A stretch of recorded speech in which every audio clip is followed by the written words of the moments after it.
ठीक है। हम जैसे हमने बताया अभी कि इसमें हमारे 16 अध्याय हैं, तो 16 अध्याय हम किस प्रकार है ये समझ लीजिए। पहले अध्याय में नाम है प्रारंभिक, 1 से लेकर 4 तक धाराएं इसमें दी गई हैं।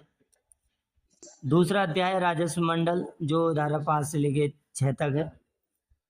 तीसरा अध्याय है परिषद एवं राजस्व अधिकारी से संबंधित 7 से 19 के बीच।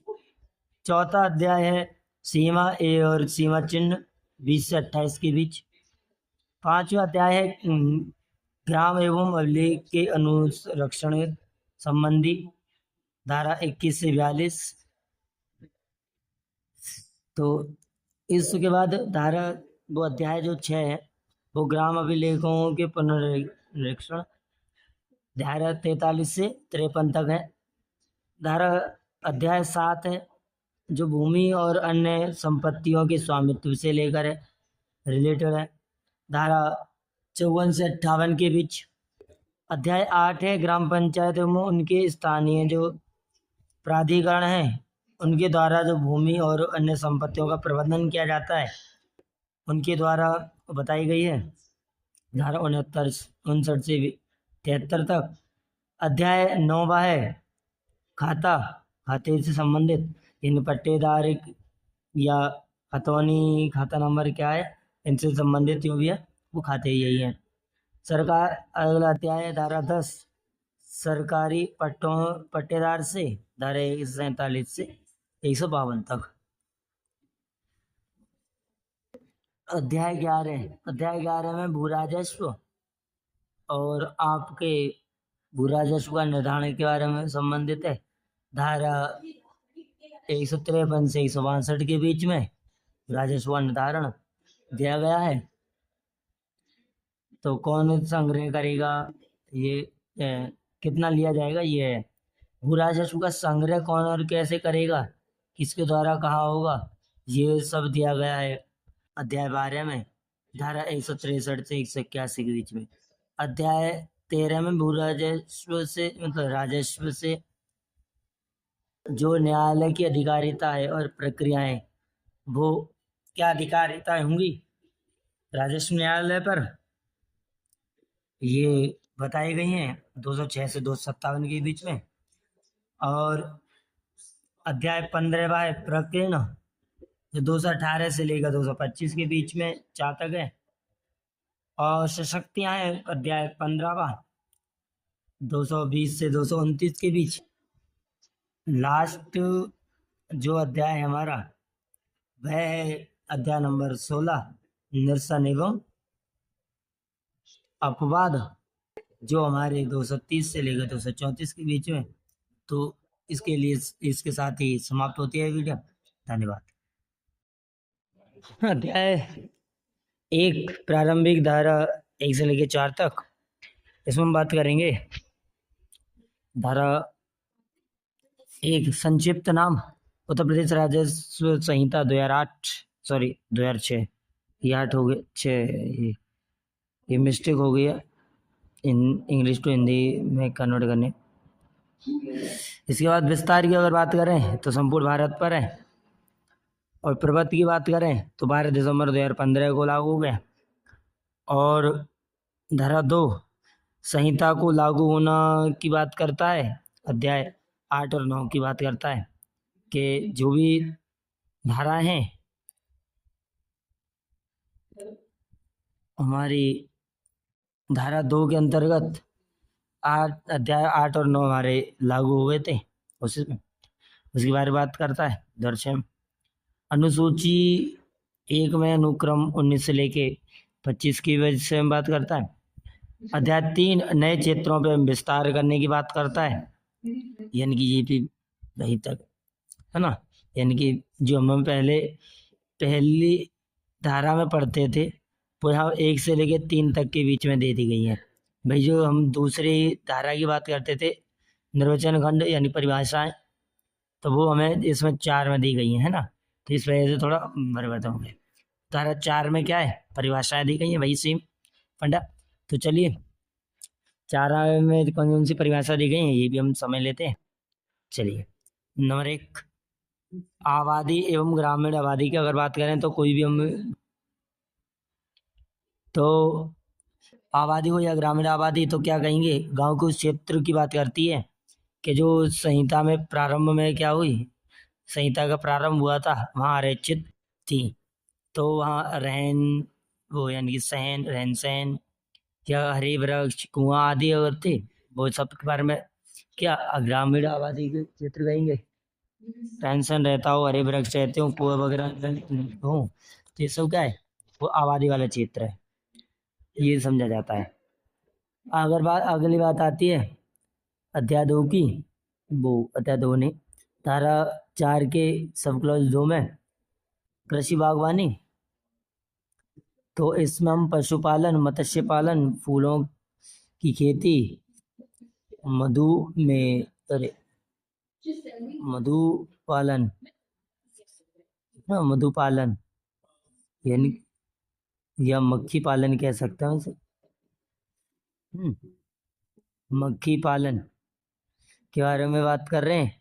कुक्कुट यानी मुर्गी पालन, तो इनके बारे में पालन जो भी ये कहीं ये अगर ऐसी कुछ भी फर्म या कार्यक्रम करे जाते हैं तो ये कृषि बागवानी कहलाते हैं। चलिए आगे बात करते हैं।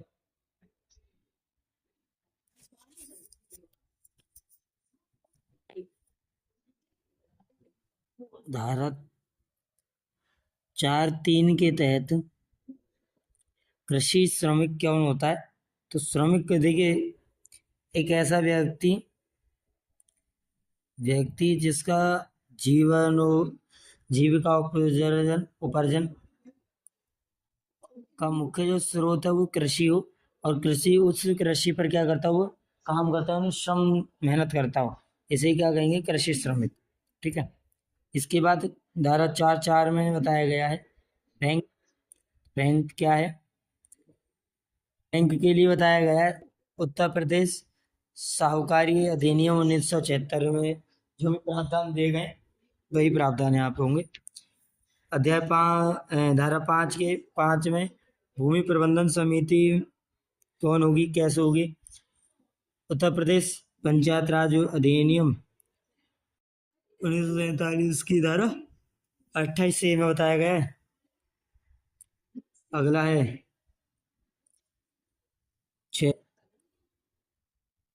5 के अध्याय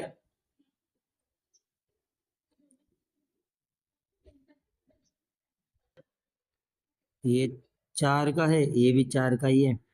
तो 4 के धारा 6 में परिषद क्या होगी, परिषद के द्वारा ये क्या बताएगा, धारा 7 में जो भी परिषद बताई गई है वह उसके अनुसार दिए गए हैं प्रावधान, वही यहाँ प्रावधान लागू होंगे। तो देखिए कौन से हैं ये भी बता देते हैं साथ में। तो धारा 7 में हम यहाँ पढ़ा देंगे, बता देंगे आपको, आज हम बताने की वो नहीं करेंगे रिकमेंडेड। तो चलिए आगे बात करते हैं। धारा 7 में क्या बताया गया है, यहाँ एक अध्यक्ष होगा और एसजी मतलब स्टेट गवर्नमेंट राज्य सरकार के द्वारा अन्य सदस्यों की नियुक्ति की जा सकेगी। ठीक है। वर्तमान एवं भूत या भविष्य में गठित परिषद अगर हो तो वही परिषद के अनुसार वही होंगे। प्रशासनिक सदस्य अगर परिषद का सदस्य पात्र नहीं होगा, यानी प्रशासनिक का सदस्य है तो परिषद का सदस्य का पात्र नहीं हो सकता, यानी वो पात्र नहीं होगा उसके बनने के, सदस्य बनने, परिषद का सदस्य बनने के। नोट आयुक्त का पद जो कानून श्रेणी का पद है कि धारण नहीं किया गया हो। ठीक है। अगला अगला है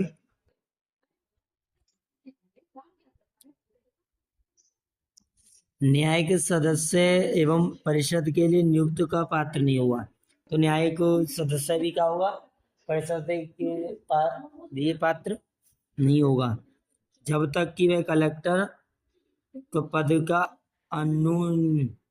कानूनियन श्रेणी का पद ना किया हो। इसके बाद धारा 4 के साथ 7 पूर्त संस्था। तो पूर्त संस्था क्या है? गठित संस्था के लिए बताया गया है अधिष्ठान उपक्रम, है ना, संगठन संघ का कोई भी विन्यास। तो ये क्या कहलाएगा? हमारा पूर्त संस्था। इसके बाद धारा 8 की बात करते हैं। तो 4(8) में क्या बताया गया है? कलेक्टर धारा 121 में 1 में धारा 12 के 1 में बताया गया है, 121 नहीं। तो 1 में क्या बताया गया? नियुक्ति जो की जाएगी वो राज्य सरकार के द्वारा की जाएगी और राजस्व और जो राजस्व प्रशासन का वो प्रभावी कहलाएगा कौन? कलेक्टर। अपर कलेक्टर की नियुक्ति भी राज्य सरकार के द्वारा की जाएगी और कलेक्टर के कार्य के अनुसार ही, यानी कि जैसे ही कार्य अपर कलेक्टर के होंगे, परंतु यह कार्य ज्यादातर दायित्व क्या होंगे, कार्य क्या होंगे जो कलेक्टर की अनुपस्थिति में किए जा सके या जो कार्य नहीं कर रहा हो तब।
निष्पादन अधिसूचना द्वारा प्रथम जो श्रेष्ठी श्रेणी का जो असिस्टेंट कलेक्टर होगा वो द्वारा होगा, है ना। निष्पादन किसके द्वारा? अधिसूचना द्वारा प्रथम श्रेणी के असिस्टेंट कलेक्टर द्वारा। धारा 4(9) में क्या बताया गया है? 4(9) में बताया गया है संचित, यानी कि गांव की निधि, ठीक है। धारा 69 में बताया गया है प्रत्येक जिले में एक समेकित गांव निधि की स्थापना की जाएगी जो धनराशि निम्नलिखित जो जमा की जाएगी, निम्नलिखित तरीके विधियों से क्या नाम है समय एकत्रित की जाएगी। तो चलिए बताते हैं, सबसे पहले कौन सा है?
रोजमेरी और मेथी दाने की नेचुरल कॉम्बिनेशन। ये शैम्पू हेयर फॉल मिटाए 93% तक और बाल बनाए strong. Mama rosemary shampoo.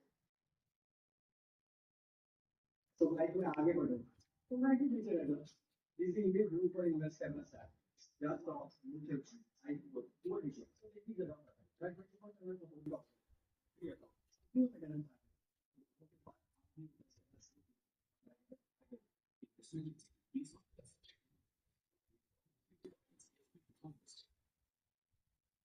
Oh, that's Jameson, of course. Wanted to let you know about this new potato. People never know what there really is so many amazing recipes people. It's a good conversation. So it's been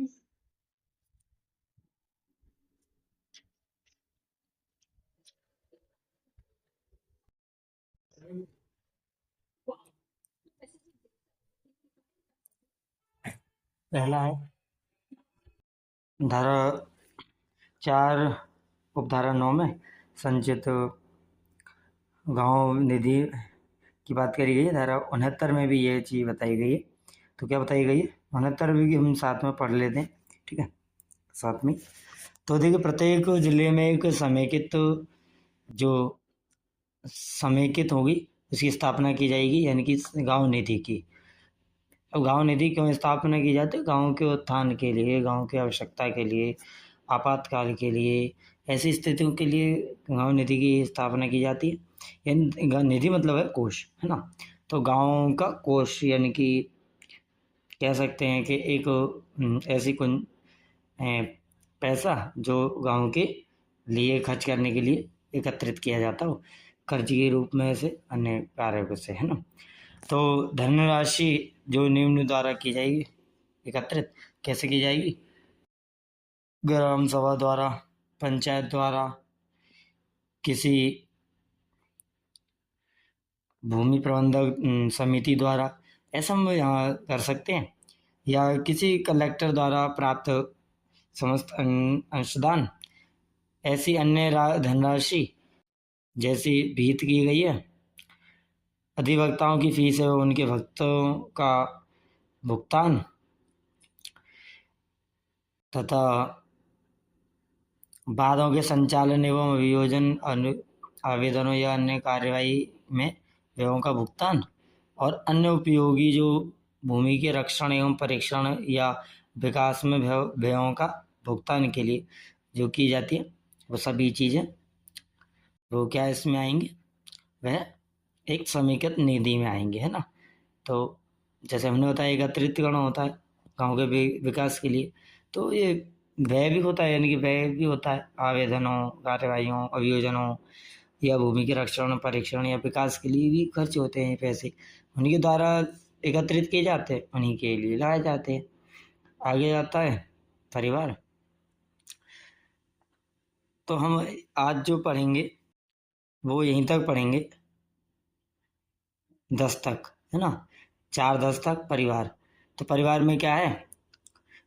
तो किसी भू खाते के संबंध में वे स्वयं पुरुषार्थ, पुरुष या स्त्री या उसकी पत्नी या उसका पति या थर्ड जेंडर, पत्नी या पति, कुछ मिस्टेक्स हो गई हैं इसमें, ध्यान रखें, ठीक है। जैसे हम मिस्टेक हो गई है, पुरुष था लिख दिया, पुरुष या है, पत्नी थोड़ा सा गलत लिख गया है। खाते के संबंध में, है ना, विवाहित पुत्रियों एवं सह जेंडर, यह जेंडर अवयस्क संतानों से भिन्न अवयस्क पुर्जा या अवयस्क पुत्रियों, पुत्र है ना, पुरुष पुरुष या अवयस्क पुत्रियों से है भिन्न, ठीक है। इसके बाद ये ध्यान रखने वाली बात है कि जहाँ स्पष्टीकरण थर्ड जेंडर का तात्पर्य क्या है? स्त्री या पुरुष से जो भिन्न हो, स्त्री या पुरुष से भिन्न जो व्यक्ति होता है उसे हम क्या कहेंगे? थर्ड जेंडर, ठीक है। तो बस, तो आज के लिए बस इतना ही। तो हमने पढ़ लिया है। आज हमने इसका उदय जाना, बैकग्राउंड जाना, और धारा 1, धारा 2, धारा 3 में विस्तार के बारे में हमने जाना, लागू हुआ कब में जाना, धाराएं हमने देखी, इसमें धाराएं कितनी हैं, अध्याय कितने हैं और संशोधन कितने हुए हैं, कब कब हुए हैं, ये सब चीज़ें हमने देखी। और इसमें हमने धारा 4 के जो 10 पार्ट हमने कंप्लीट कर लिए, तो इसमें हमारे 29 पार्ट है, 4 है ना, 4 धारा में 29 पार्ट है, तो उसमें हमने 10 अभी कर लिए हैं। तो अगले में हम बाकी के जो भी रहेगा व्यवस्थित तरीके से तो हम कर लेंगे। तो इसके लिए आज के लिए बस इतना ही, करेंगे कंटिन्यू। जय श्री राम, राधे राधे।